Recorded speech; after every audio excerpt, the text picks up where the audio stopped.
예, 오늘 하나님의 말씀 디모데전서 6장 1절 2절 말씀입니다. 디모데전서 6장 1, 2절 말씀 제가 읽어드리도록 하겠습니다. 무릇 멍에 아래에 있는 종들은 자기 상전들을 범사에 마땅히 공경할 자로 알지니 이는 하나님의 이름과 교훈으로 비방을 받지 않게 하려 함이라.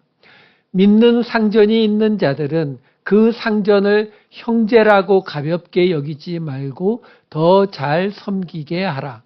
이는 유익을 받는 자들이 믿는 자요 사랑을 받는 자임이라. 너는 이것들을 가르치고 권하라. 아멘. 두 줄을 건너뛰고 왔습니다. 우리가 디모데전서 5장까지를 마쳤어요.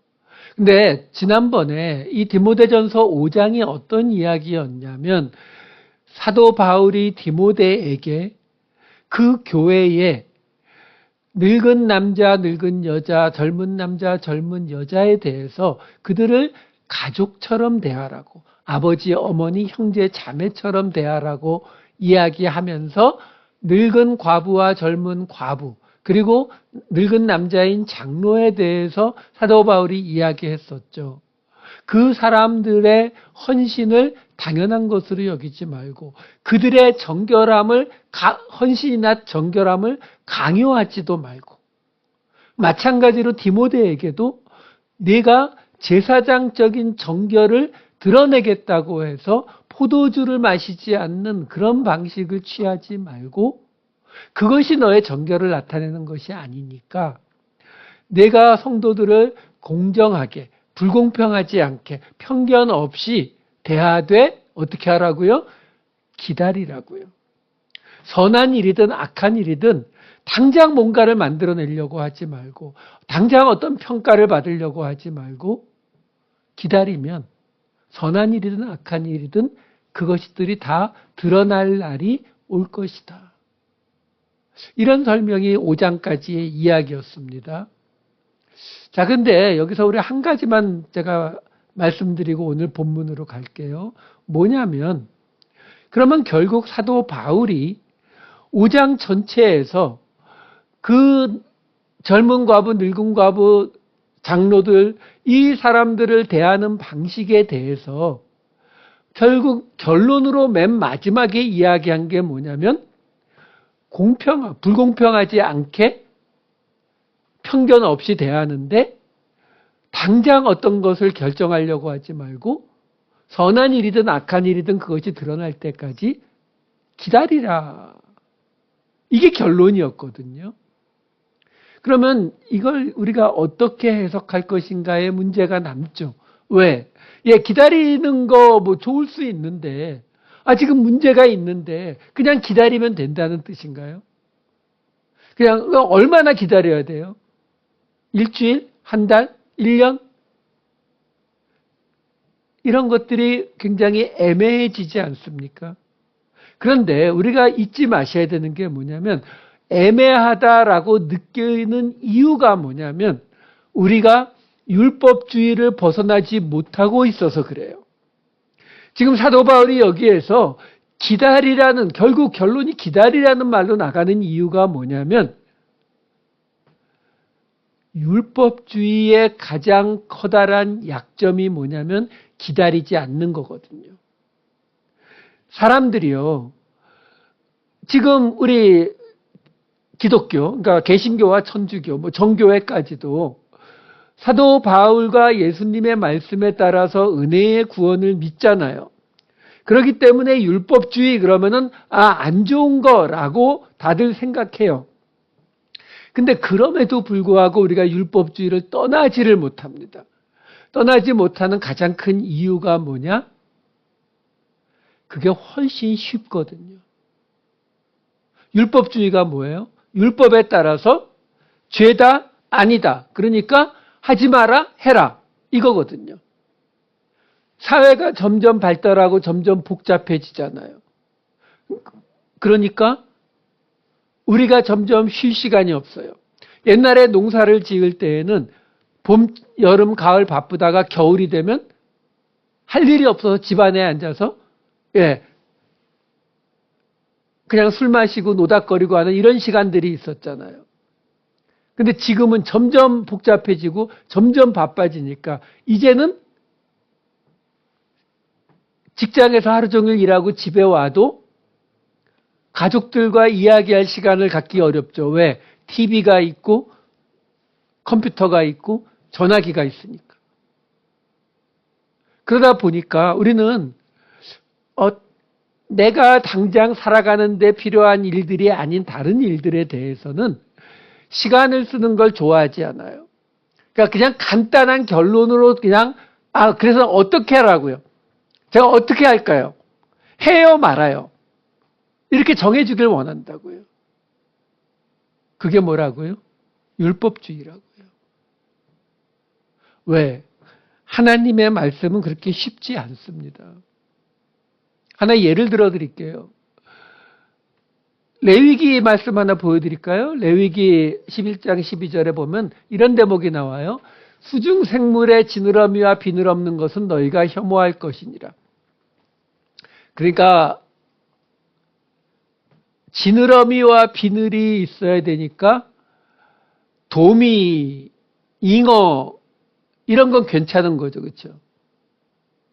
그러면 고등어는 지느러미는 있는데 비늘은 없죠. 그렇죠? 여기서 비늘이라는 이 단어를 보게 되면은 껍데기 내지는 뭐 이렇게 겉에 딱딱한 부분 이런 거거든요. 그러면 새우는 어떻게 할까요? 새우는 껍데기 있잖아요.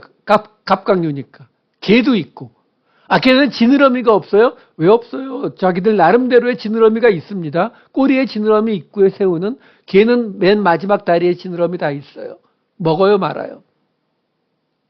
제가 이런 말씀을 왜 드리냐면 유대인들은요. 도리어 우리보다 이런 쪽에 있어서 훨씬 더 열려 있어요. 왜? 전 세계에 퍼져 살면서 그곳에서 이스라엘 땅에는 없었던 이런 것들을 대하게 되면 이것을 먹어야 되나 말아야 되나 고민되잖아요. 그럴 때에 그걸 어떻게 해요? 랍비가 정해줬어요. 새우 먹어도 돼 하면 그냥 되는 거예요. 왜? 성경과 똑같은 권위를 가지니까. 그래서 그들의 율법주의가 살아남을 수 있었다고요. 지금 우리가 제가 가끔 그럴 때가 있어요. 바깥에서 어떤 분들을 만났을 때 그분들이 저한테 질문하는 경우가 있어요. 좀 답이 쉽지 않은 그런 것들을 질문을 해요. 제가 대답하려고 하면은 다시 묻죠.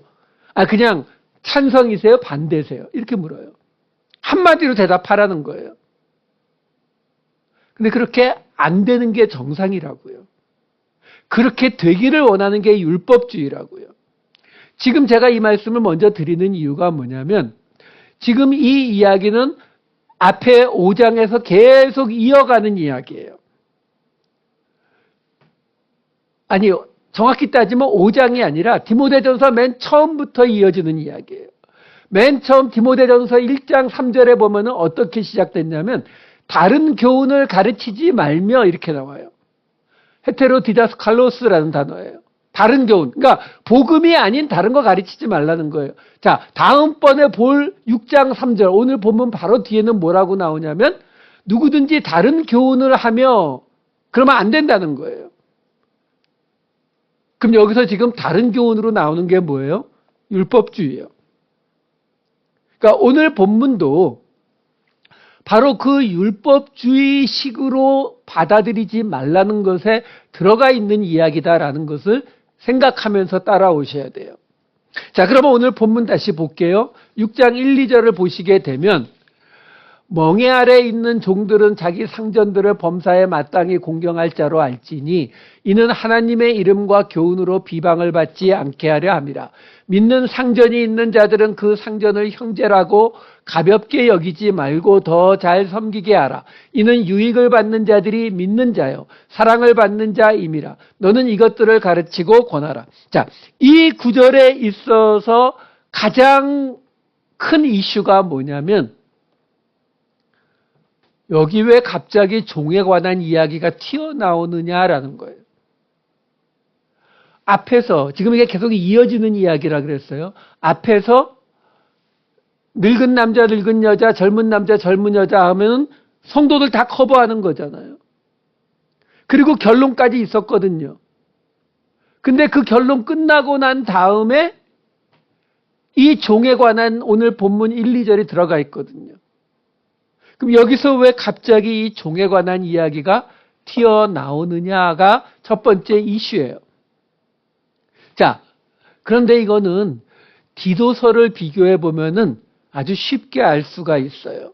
디도서 2장 2절에서 4절 그리고 6, 9, 11절을 읽어드릴게요. 맨 앞에만 읽을 거예요. 자, 2절 보시면은 늙은 남자로는 절제하며 쭉 나오고 3절 늙은 여자로는 이와 같이 하고 나오고 4절 젊은 여자들을 교훈하되 6절 젊은 남자들을 신중하도록 그리고 9절 종들은 자기 상전들에게 순종하며 그리고 11절 모든 사람에게 구원을 주시는 하나님의 은혜가 나타나.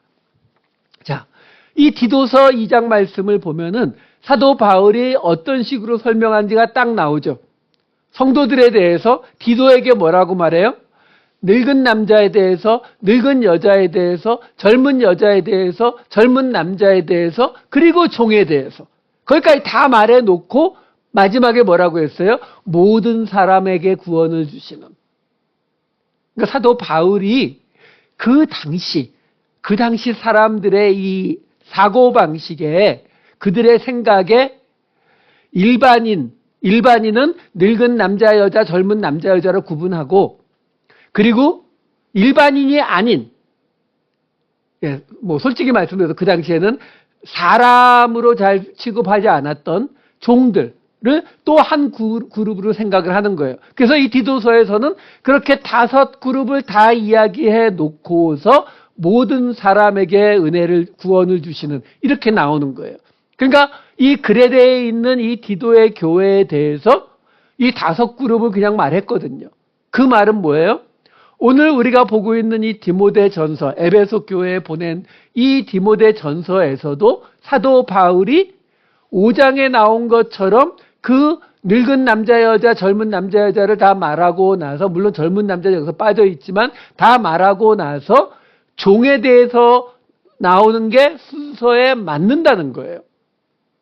단지 사도 바울이 여기서는 어떻게 했다고요? 이 2그룹을 나누어서 샌드위치 구조로 만들어 놓고 요 가운데 우리가 지난번에 보았던 아까 말씀드린 편견 없이 불공평하게 대하지 말고 사랑으로 해가지고 당장 어떤 결론을 지으려고 하지 말고 기다리라는 거.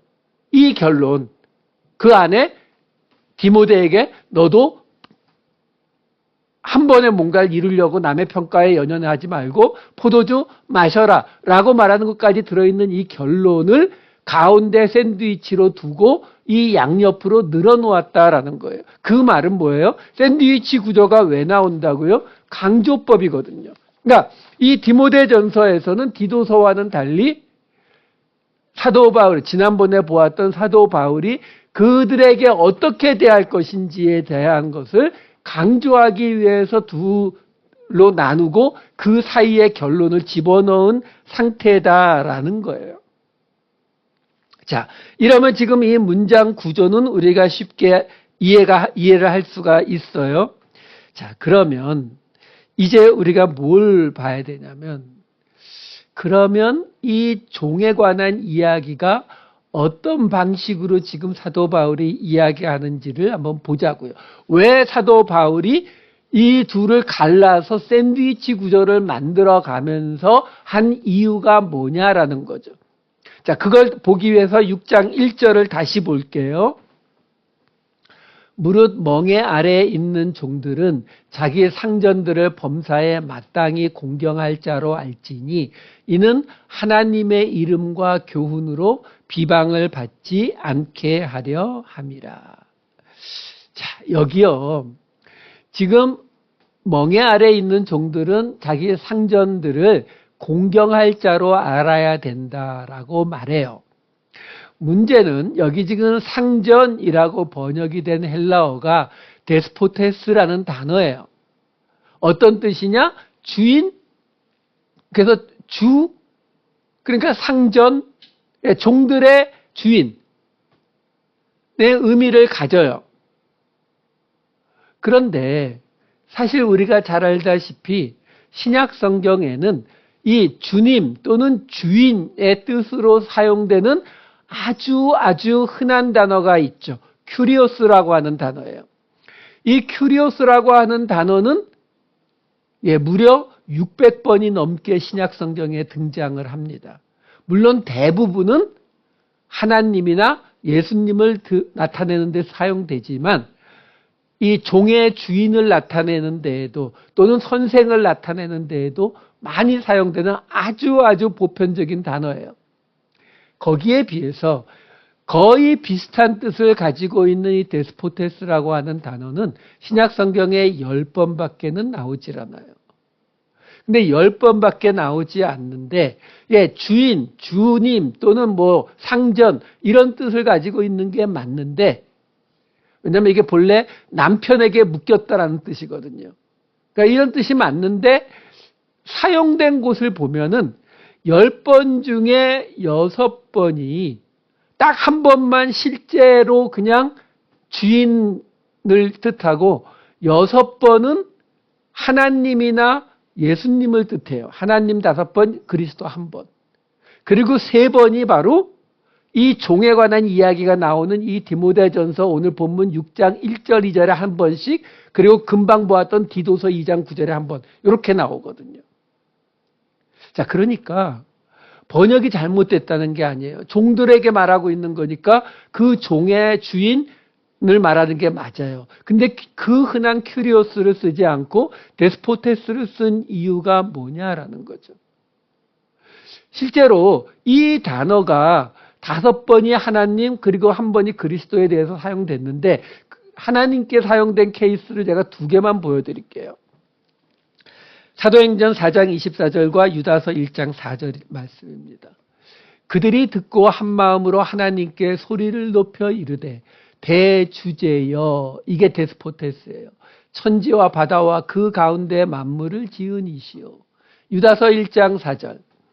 이는 가만히 들어온 사람 몇이 있음이라. 그들은 옛적부터 이 판결을 받기로 미리 기록된 자니 경건하지 아니하여 우리 하나님의 은혜를 도리어 방탕한 것으로 바꾸고 홀로 하나이신 주제, 이게 데스포테스예요. 곧 우리 주 예수 그리스도를 부인하는 자니라. 지금 이 2 구절을 보시게 되면 하나님도 나오고 그리스도도 나오는데 그 속에 넣어서 천지와 바다와 만물을 지으신 자 또는 홀로 하나이신 주제. 그러니까 그냥 이 문장 안에 데오스, 하나님, 신이라는 단어도 들어가 있고 그리스도라는 단어도 다 들어가 있음에도 불구하고 이 단어를 넣어서 창조주이시고 이 세상에 한 분만 계신 분이라는 굉장히 높이는 용도로 이 단어를 사용하더라라는 거예요. 그러니까 사도 바울이 여기서 지금 종들에게 이 말을 하면서 어떤 의도를 가지고 있는 거냐. 6장 1, 2절을 보면서 다시 설명을 해드릴게요. 이 6장 1, 2절을 보시게 되면 자, 무릇 멍에 아래에 있는 종들은 자기의 상전들을 범사에 마땅히 공경할 자로 알지니.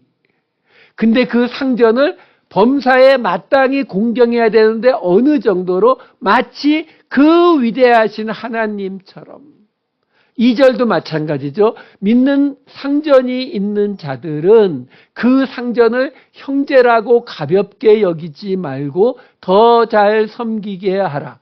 여기서 상전도 그냥 상전이 아니라 아주 특별한 상전. 아주 아까 하나님이란 단어와 그리스도란 단어와 함께 사용하면서 더 올렸던 것처럼 그냥 일반 상전이 아니라 더 높은 상전. 하나님과 비슷한 레벨의 상전. 그렇게 대하라는 거예요. 자, 왜 이런 이야기가 나올까를 한번 생각해 보죠. 지금 우리가 그동안 사도 바울 서신들을 보면서 사실 이 당시 사회가 받아들이기 어려운 구절들이 있었죠. 어떤 구절이요? 바로 종과 자유인이 차별이 없다는 구절이죠. 보여드릴게요. 고린도전서 12장 13절, 갈라디아서 3장 28절, 골로새서 3장 11절. 우리가 유대인이나 헬라인이나 종이나 자유인이나 다 한 성령으로 세례를 받아 한 몸이 되었고 또 다 한 성령을 마시게 하셨느니라. 갈라디아서 3장 28절. 너희는 유대인이나 헬라인이나 종이나 자유인이나 남자나 여자나 다 그리스도 예수 안에서 하나이니라. 골로새서 3장 11절. 거기에는 헬라인이나 유대인이나 할레파나 무할레파나 야만인이나 수구디아인이나 종이나 자유인이 차별이 있을 수 없나니 오직 그리스도는 만유시요 만유 안에 계시니라. 여러분, 아까 우리가 보았듯이 사도 바울이 오늘 본문에서도 그렇고, 그러니까 디모데전서 5장 6장에서도 그렇고, 아까 보았던 디도서 2장에서도 그렇고, 사도 바울이 어떻게 구분했다고요? 늙은 남자 여자, 젊은 남자 여자 해놓고 종을 따로 놓잖아요. 그렇죠? 종도 그 넷 중에 어딘가 속할 텐데도 따로 놓더라는 거예요. 왜? 그 당시에 종은 이 일반 분류에 안 넣었으니까. 나누어 놨다고요. 자, 그런 것이 상식이던 시대예요. 근데 그 시대에 금방 우리가 보았던 것처럼 종이나 자유인이나 한 몸, 한 성령, 예수 안에서 하나 차별이 있을 수 없다. 이 말은 거의 뭐 요즘식으로 말하면 공산주의 선언 뭐 이런 정도 레벨이에요. 이 사회를 지탱하는 근본을 뒤흔드는 일이죠. 그 정도에서 끝나질 않아요. 한 군데 더 보여드릴게요. 고린도전서 7장 22절에는 이런 구절도 있어요. 주 안에서 부르심을 받은 자는 종이라도 주께 속한 자유인이요. 또 그와 같이 자유인으로 있을 때에 부르심을 받은 자는 그리스도의 종이니라. 여러분, 아까 차별이 없다는 거, 한 몸, 한 성령이라는 거, 한 그리스도라는 거, 이 말을 들어도 굉장히 종 입장에서는 가슴이 설띨 텐데 이 고린도전서 7장 22절을 보시게 되면 아니 이 교회를 세우신 지금 그 교회에 뭐 있는 높은 사람, 뭐 귀족이든 뭐 어떤 사람이든 그 사람들이 껍벅 죽는 바울 사도가 뭐라고 말했냐면 종이라 할지라도 주 안에서 부르심을 받은 너희는 주께 속한 자유인이다라고 선포해 버리거든요. 이 말을 들은 종이 어땠겠어요? 뭐 주석 같은 데 나오듯이 뭐 이런 말을 듣고서 로마에 대항해서 전쟁을 혁명, 뭐 폭동, 뭐 예, 그럴 수도 있죠. 하지만 그냥 우리 뭐 그런 큰 거 말고 그냥 쉽게 생각해 보자고요. 어떻게 해요? 이런 말씀을 듣고 나면 그 종이 폭동은 안 일으키지라도 적어도 지금 이 교회 안에서 예수를 믿는 이 교회 안에서 어떤 일이 벌어져야 된다라고 생각을 하겠냐고요. 왜냐하면 지금 이 보고 있는 이 6장 1절이 어떻게 시작했냐면 멍에 아래에 있는 종들은 이렇게 시작했었거든요. 그 멍에 이 소나 양이 이렇게 멍에요. 이 멍에 아래에 있다면 그 멍에에서 풀려나기를 원할 거잖아요. 근데 이 멍에가 구약을 보게 되면은요, 히브리어로 올이라고 하는데 이 멍에가 실제 구약 성경에서 짐승이 지는 멍에로 나오는 거는 몇 번 안 돼요. 3번인가 밖에 안 나와요. 거의 대부분은 뭘로 나오냐면 이스라엘 백성들이 다른 민족에 핍박받고 있을 때 그거를 멍에라고 표현을 합니다. 신명기 28장 48절, 예레미야 27장 8절을 보시게 되면 이렇게 나오잖아요. 내가 줄이고 목마르고 헐벗고 모든 것이 부족한 중에서 여호와께서 보내사 너를 치게 하실 적군을 섬기게 될 것이니 그가 철 멍에를 내 목에 메워 마침내 너를 멸할 것이라. 예레미야 27장 8절. 여호와의 말씀이니라. 바벨론의 왕 느부갓네살을 섬기지 아니하며 그 목으로 바벨론의 왕의 멍에를 매지 아니하는 백성과 나라는 내가 그들이 멸망하기까지 칼과 기근과 전염병으로 그 민족을 멸하리라. 이렇게 다른 민족이 이스라엘 백성을 점령하고 핍박하는 걸 멍에를 맨다라고 표현을 하거든요.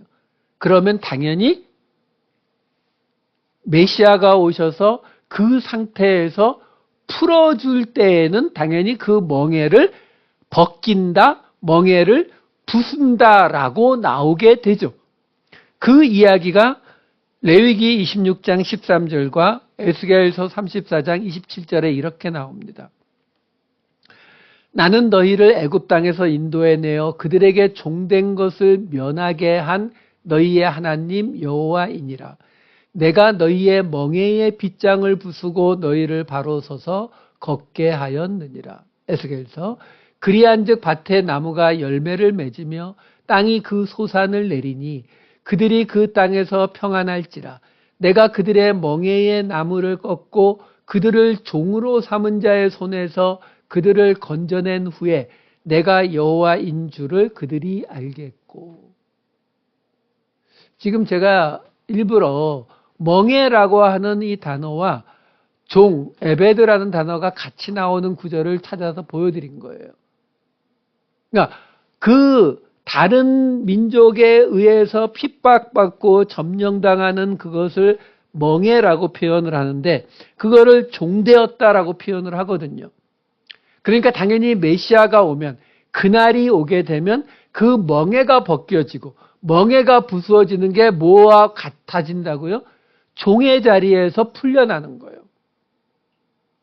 종된 것을 면하게 하고 종의 자리에서 건져낸다. 그 말씀이 지금 읽은 레위기와 에스겔서 말씀이거든요. 자, 종들이 교회에 와서 이 말씀을 배웠을 거 아니에요. 사도 바울을 통해서 배웠을 거 아니에요. 디모데를 통해서 들었을 거 아니에요. 와, 부르심을 받은 자는 종이나 자유인이나 하나래.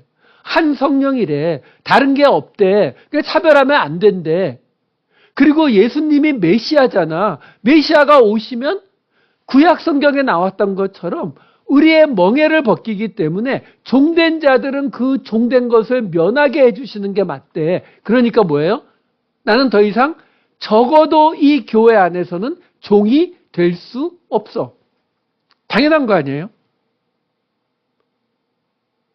그러니까 교회를 떠나서 집에 가면 상전이고 주인이지만 이 교회 안에서만은 내가 꼭 저 사람을 상전으로 모실 필요가 있냐라는 거죠. 없다라는 거예요. 자, 그러면 오늘 본문을 다시 한번 보자고요. 오늘 본문인 디모데전서 6장 1, 2절을 보시게 되면 이렇게 시작이 됩니다. 이게 헬라어도 똑같이 이렇게 시작돼요. 무릇 멍에 아래에 있는 종들은 2절은 믿는 상전이 있는 자들은 이렇게 시작이 돼요. 헬라어에서도. 자, 멍에 아래에 있는 종과 믿는 상전이 있는 종의 차이가 뭐겠어요? 멍에 아래에 있는 종들은 그 상전이 믿지 않는 자인 경우고 믿는 상전이 있는 자들은 말 그대로 그 교회에 그 상전이 예수를 믿는 사람인 거죠. 근데 지금 사도 바울이 이 1절과 2절에 뭐라고 이야기하고 있는 거냐면 믿지 않는 상전을 둔 그 종들은 모든 것에서 당연하게 그 상전들, 믿지 않는 그 상전들을 공경할, 존경할 자로 알아야 한다라고 말하는 거예요. 여기 존경하다라고 번역이 된 티메라고 하는 단어는 돈을 지불하다 가치를 매기다 이런 뜻이에요. 그러니까 정말로 가치 있는 자로 떠받들어야 된다는 거예요. 이게 굉장히 어렵죠. 왜 그러냐면 쉽게 말하면 나는 지금 종이지만 나는 예수 그리스도를 믿음으로 하나님의 부르심을 받았기 때문에 나는 사실은 영적인 세계에서는 더 이상 종이 아닌 거예요. 그러니까 저 믿지 않는 상전은 저 사람에게 내 생사 여탈권이 있지만 나에 대한 소유권을 가지고 있지만 사실 존경할 만한 사람은 아닌 거죠. 근데 마치 하나님처럼 데스포테스 하나님처럼 존경하라는 거예요. 그 이유가 뭐냐면 하나님의 이름과 교훈이 비방받지 않게. 종이 예수를 믿더니 콧대가 높아지고 머리가 커져가지고 상전에게 말대답하고 덤비고 뭐 싸우려고 들고 이러면 누가 욕먹는다고요? 하나님의 이름과 복음, 교훈이 욕을 먹으니까 그냥 그 상전들을 정말로 존경할 자, 하나님처럼 존경할 자로 대하라라는 거예요. 그리고 2절에 나오는 믿는 상전. 이번에는 그 상전이 같이 교회를 다니는 예수를 믿는 사람인 경우에 그 상전이 주인이 형제라고 가볍게 여기지 말래요. 여기 가볍게 여기다로 번역이 된 단어가 멸시하다의 뜻이에요. 그러니까 같은 교회에 있다고 이제 더 이상 주인이 아니니까 아주 멸시하고 업신여길 생각하지 말라는 거예요. 그러면서 더 잘 섬기게 하라라고 말해요. 여기 섬기게 하라, 종이라는 게 둘로스라는 단어인데 여기 섬기게 하라라는 단어는 그 둘로스의 동사형 둘류오라는 단어거든요. 그러니까 섬기게 하다라는 뜻이 맞아요. 동시에 근데 무슨 뜻도 있어요? 종이라는 단어의 동사형이니까 종이 되다라는 뜻도 있어요. 그러니까 무슨 말이에요? 그 믿는 상전에 대해서는 그를 업신여기지 말고 그의 더 잘 종이 되라 라고 말하고 있는 거예요. 근데 그래야 되는 이유는 뭐라고요? 내가 그 상전을 더 잘 섬기는, 더 잘 종이 되면 그러면 누가 이익을 봐요? 그 상전이 이익을 보겠죠. 그렇죠? 더 열심히 일하고 더 말을 복종하고 그러면. 근데 그렇게 해야 되는 이유가 뭐냐면 같은 교회에 같은 예수를 믿는 자고 사랑을 받는 자, 하나님의 사랑을 받는 자니까 그렇게 하라는 거예요. 결국 지금 사도 바울이 무슨 얘기를 하고 있는 거냐면 이 종들에게 믿지 않는 상전인 경우에 하나님처럼 그를 존경하고 믿는 상전의 경우에도 더 잘 종이 되어라 라고 말하고 있는 거예요. 이 말을 하려고 사도 바울은 늙은 남자, 늙은 여자, 젊은 남자, 젊은 여자라고 하는 일반인 섹션과 이걸 둘로 나눠버린 거예요. 왜 둘로 나눴어요? 앞에는요, 디모데에게 그리고 디모데를 통해서 에베소 교회 교인들에게 뭘 말하는 거예요? 너희 지금 그 교회에 있는 늙은 남자들, 늙은 여자들, 특별히 늙은 과부들, 젊은 여자, 젊은 과부들 이런 사람들을 어떻게 불공평하지 않게 어떻게 그들에게 헌신을 강요하지 않게 그들의 헌신을 당연하게 여기지 않게 어떻게 그렇게 해야 되는지를 설명했잖아요. 한마디로 디모데의 입장에서 보면은 성도들 입장에서 보면은 우리가 저 사람들에게 어떻게 해줘야 되는지를 설명했어요. 근데 지금 오늘 본문으로 나온 이 1절과 2절은 누구에게 하는 이야기예요? 종들에게요. 그러니까 한마디로 말씀드리면 이렇게 보시면 돼요. 앞에는 우리가 예를 들어서 홈레스 사역을 가는데 와서 설명해 주는 거예요. 자, 여러분들이 가서 홈레스들을 만났을 때에 그 사람들 대할 때에 우리가 밥 해주는 거를 얻어먹는 사람이라고 해서 무시하지 마시고 그 사람들이 당연히 우리한테 감사해야 된다, 감사를 표해야 된다라고 당연히 여기지 마시고 그들을 우리 대하듯이 불공평하지 않게 편견 없이 그렇게 대하세요. 그 사람들 앞에서 내가 막 나는 훨씬 더 봉사하고 깨끗한 그리스도인이냐 하지 마시고 선한 일이든 악한 일이든 기다리면 하나님께서 이루실 것이니까 기다림으로 그들을 섬기시라고. 이게 디모데전서 5장에 나온 이야기라면 이번에 하는 이야기는 그게 아니라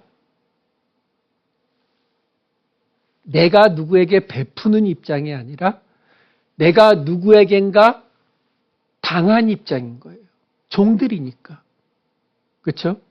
내 상전, 나를 때릴 수도 있고 나를 죽일 수도 있는 그 상전이요. 우리가 흔히 말하는 식으로 말하면 원수요. 나를 미워하는 사람이요. 그 사람을 대할 때는 어떻게 대해야 되는지를 설명해 주고 있는 거예요. 이야기는 쉽죠. 왜? 하나님의 이름과 복음이 비방받지 않도록 믿지 않는 자들에게 나를 구박하고 나를 핍박하고 나를 힘들게 했는데도 불구하고 그쵸 여러분? 그 당시에 종과 상전의 관계는 일방적이에요. 예수님도 말씀하셨잖아요. 주인이 밥을 먹는데 옆에서 종이 딱 옆에서 서갖고 서빙을 했는데 주인이 밥 다 먹은 다음에 일어나서 종들어 네가 앉아라 내가 이제 서빙할게 라고 말하느냐라고 예수님이 묻잖아요. 그러지 않거든요. 주인이 앉았을 때 옆에서 시중 다 들어드리면은 주인이 밥 다 먹으면 어떻게 해요? 가버리죠. 그러면 나는 이거 다 치워놓고 그리고 나서 주인이 또 과일 깎아와라 그러면 과일 갖다 드리고 와인 가져와 와인 갖다 드리고 그거 다 끝난 다음에 혹시 먹을 게 남아있고 시간이 생기면 저 부엌 구석 바닥에 앉아서 후다다닥 먹는 일방적이라고요. 나는 주인에게 계속 뭔가를 베풀어야 되지만 그 사람은 나에게 주는 거 하나도 없는 이런 일방적인 입장에서조차 어떻게 하라고요? 그가 믿지 않는 자라면 하나님의 이름과 교훈을 생각해서 더 잘 섬기고 그가 믿는 자라면 그가 하나님을 믿는 자고 하나님이 사랑하는 자니까 더 종이 되라고 이렇게 구분해 놓은 거예요. 여러분 오늘 설교 제목이 멍에를 벗는 방법이에요. 여러분 아까 우리가 보여드렸잖아요. 그런 말씀들이 있었다니까요. 메시아가 오시면 그 멍에를 벗기고 종된 자리에서 구원해 주신다고 건져 주신다고 그런 말씀들이 있었다고요. 그러면 진짜 이 종으로 살아가던 사람들은 교회에 와서 이 말씀들을 들었을 때 얼마나 위안이 됐겠어요. 지금 예수 메시아가 오셔서 나를 이 종된 자리에서 구원해 주시는구나. 그런데 그러면 우리가 떠올리는 게 뭐예요? 뭐예요? 그동안 내가 주인했고 내가 종했으니까 이제 메시아가 왔으니까 바꾸자. 그게 우리가 원하는 거 아니에요? 근데 우리 인류 역사는 그렇게 바꾸어 본 역사잖아요. 바꾸었더니 어떻게 돼요? 가끔 어떤 분들이 물어요. 왜? 제가 이스라엘도 2번이나 갔었고 그쪽 동네 여러 번 다녔고 그러니까 지금 벌어지고 있는 이스라엘과 팔레스타인 전쟁에 대해서 물어요. 저 대답 못합니다. 왜? 역사 속에 너무 복잡하거든요. 어디서부터 따져야 될지를 몰라요. 왜 그런 일이 벌어졌어요? 이 말씀들을 그냥 율법주의로 받아들이는 거예요. 그래서 해라 마라 이걸로 받아들여 버린다고요. 그러니까 그냥 자 종된 자리가 끝났어. 메시아가 왔어. 그러니까 그동안 네가 주인이었고 그동안 네가 나를 핍박했으니까 이제 네가 당해봐. 그래서 총 들고 한국에서는 죽창 들고 지주를 때려 죽이고 교회를 부수고 왕들을 죽이고 공산주의 혁명이 그렇게 났잖아요. 아니라는 거예요. 성경이 말하는 멍에를 부수는 방식은 예수님의 방식이라는 거죠. 이제 내가 예수를 믿었으니까, 은혜를 받았으니까, 내 기도를 하나님이 분명히 들어주시는 경험을 몇 번 했으니까, 이제 내가 속해 있는, 내가 지금 당하고 있는 이 모든 억압과 압제와 핍박, 이 모든 게 다 끝나고, 이제는 나도 그동안 부러워하던 부자도 돼보고, 나도 높은 자리도 올라가고, 큰 소리도 쳐보겠다. 그게 예루살렘으로 가던 예수님한테 오른편 왼편에 앉게 해달라고 했던 제자들의 모습이잖아요. 아니라는 거예요. 오늘 사도 바울은 바로 그 얘기를 지금 해주고 있는 거예요. 그래서 그 말씀의 무게 때문에 이걸 둘로 나누어서 가운데에 결론을 샌드위치로 집어넣어 준 거예요. 여러분, 하나님께서 행하시는 멍에를 벗기는 방법은 우리 생각과 달라요. 뭐 한 가지를 딱 이루었다고 해서, 하나님이 들어주셨다고 해서 내가 원하는 일들이 벌어지는 게 아니라고요. 여러분, 오늘 본문의 이 1절, 2절 말씀이 당시 종으로 살던 사람들이 듣고 기뻐했을 말씀이라고 생각되세요? 저는 아닐 거라는데 제 지갑을 걸게요. 아니라고요. 하지만 그것이 하나님의 방식이라는 게 깨달아지면, 우리 알잖아요. 인류 역사상 나를 핍박하고 나를 죽이려고 하는데 비폭력으로 앞에 나선 케이스가 있죠. 인도의 간디 독립운동, 그리고 우리 한국의 3.1운동이에요. 그랬더니 이기더라. 이겼어요. 인도도 독립했고 우리도 독립했다고요. 이게 하나님의 방식이라는 걸 잊으시면 안 돼요. 이게 하나님이 우리의 멍에를 벗겨주는 방식이라고요. 마지막 말씀 한 군데 보고 마치도록 하겠습니다. 요한복음 12장 24절. 내가 진실로 진실로 너희에게 이르노니 한 알의 밀이 땅에 떨어져 죽지 아니하면 한 알 그대로 있고 죽으면 많은 열매를 맺느니라. 더 잘 종이 되셔서, 원수를 향해서도 종이 되셔서 많은 열매를 맺으시는 하나님의 교회를 세워가시는 저와 여러분 되시기를 우리 주님의 이름으로 축원합니다. 기도하시겠습니다. 사랑이 많으신 아버지 하나님, 낮은 자리로 내려가야 피해자임에도 더 종이 되는 자리로 내려갈 때에 하나님의 나라가, 예수 공동체가 세워지는 것임을 깨닫게 하여 주시니 감사를 드립니다. 아버지 하나님, 이 말씀이 우리 머릿속 지식으로만 남지 않게 하셔서 우리의 삶의 방향으로 우리 마음속에 새겨지게 하여 주시옵소서. 세상과 전혀 다른 예루살렘 성전을 향한 길이 아니라 그 바깥 골고다 십자가를 향한 이 길로 걸어나가는 우리 모두가 되게 하여 주시옵소서. 감사드리옵고 이 모든 말씀 우리 주 예수 그리스도의 이름으로 기도하옵나이다. 아멘.